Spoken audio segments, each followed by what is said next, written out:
मांदी छोती मारवी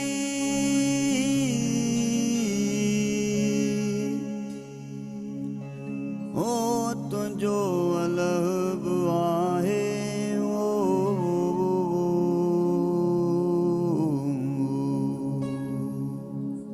अलस्त बेरबकुम जॾहिं कन पियोम क़ालू भला क़लबसी तॾहिं तित चयोम तहीं वेर कयोम वचन वेरीचन सी।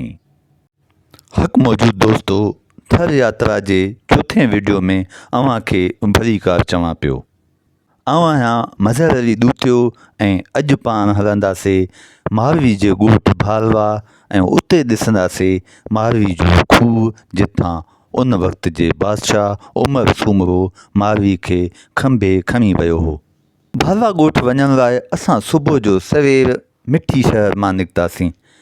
सभ खां पहिरियां त पंहिंजी गाॾी में पेट्रोल भरायोसीं ऐं उन खां पोइ उन ई पेट्रोल पंप ते असां मिठी जे माण्हुनि जी ज़िंदा दिली ॾिठीसीं। अव्हां बि ॾिसी सघो था हिकु नौजवान कंहिं सिंधी गाने ते नची रहियो आहे।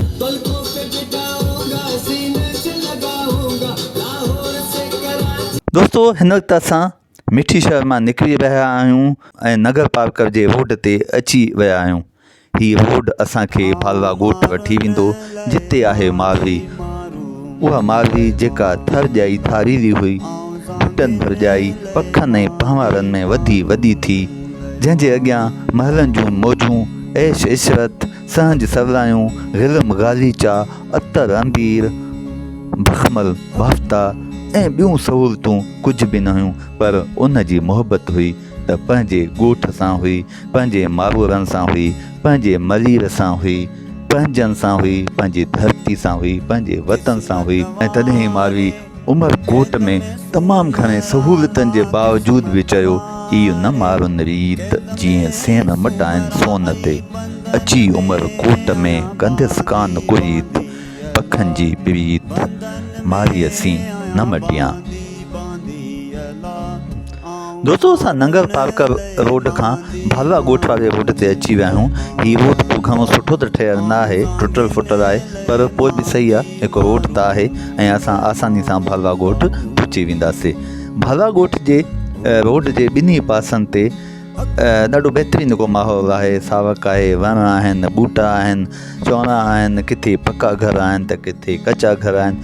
असीं उन मारवी ॾांहुं पिया वञूं जेका मारवी हुबल वतन जी अलामत आहे, जंहिं सहूलियतुनि खे, जंहिं अयाशनि खे पेर हणी पंहिंजे गुरबत खे अहमियत ॾिनी, पंहिंजे मारूरनि खे अहमियत ॾिनी। असां उन मारवी ॾांहुं वञूं पिया। उन मारवी जो ॻोठ ॾिसंदासीं, उहो खूह ॾिसंदासीं जिथां मारवी पंहिंजे सहेलियुनि सां गॾु पाणी भरींदी हुई। उन मारवी जे ॻोठ वञी रहिया आहियूं जंहिंजे लाइ उनजो ॻोठ सिर्फ़ु ॻोठ न हो पर मलीर हो, जंहिंजे लाइ उनजो ॻोठ सिर्फ़ु ॻोठ न पर वतन हो। उहा धरती हुनजी माउ हुई, उन धरती सां उहो मोहबत कंदी, जंहिंजे लाइ उमरकोट हिकु सहूलियतुनि वारो हिकु वॾो महल न हो पर ज़ुल्म ऐं ॾाढ जी हिकु जॻह हुई। ही उहा मारवी आहे जंहिं उमरकोट में रही करे उमर खे साम्हूं थी चयो, सोन बराबरि सगरा मारूअ संदा मुंहुं, पटोला भंवार खे उमर आश मथूं, वर लोई जे लूं दादाणनि ॾिनाम जा। उन मारवी जो असीं खूह ॾिसंदासीं। दोस्तो, असीं मारवी जे ॻोठ भालवा पहुची चुका आहियूं। हीअ रश जेका ॾिसो पिया, इहे माण्हू मुख़्तलिफ़ शहरनि खां, मुख़्तलिफ़ जॻहनि खां आया आहिनि मारवी जो खूह